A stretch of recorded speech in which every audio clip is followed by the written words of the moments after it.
ஆக்சுவலா நம்ம தமிழ் சினிமாவுல ஒரு ஒரு ஒரு ஒரு மித்து இருக்கு. அது ரெகுலரா ஒண்ணுதான்.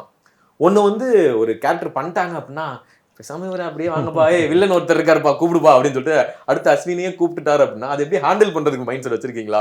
இருங்கங்க நான் பண்ணி இப்போ பொறுமையா தாங்க பண்ணுவேன். அந்த மாரி மைண்ட் செட் வச்சிருக்கீங்களா இப்ப?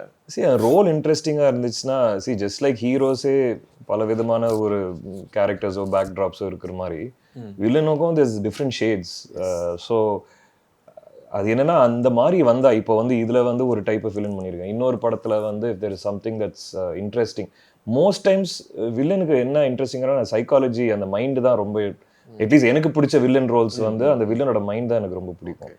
ஸோ அந்த விஷயம் ரைட்டிங்ல இருந்துச்சுன்னா, அது தப்பு கிடையாது. பட் ஆப்வியஸ்லி நீங்க சொல்ற மாரி ஸ்டீரியோடைப் இப்போ ஒரு சாக்லேட் பையா பண்ணும்போது ஐ நோ அது அதுக்கப்புறம் அந்த மாரி வரும். பாலகுமார் இதற்கு தானே ஆசைப்பட்டேன். பாலகுமார பண்ணதுக்கப்புறம் ஒரு ஒரு மொக்க வாங்குற ஒரு புலம்புற ஒரு ஐடி ஐடி கேரக்டர், கேரக்டரா பேங்க் இருக்கு. கேரக்டர் அந்த மாரி நெறைய வந்துச்சு.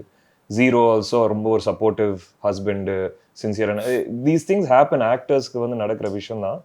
ஒரு சில நேரம் நம்ம கையில கிடையாது. வரதுல என்ன பெஸ்ட்டோ அததான் பண்ணி போ முடியும். Hmm, but hmm. Let's aim up to the challenge என்ன வருதோ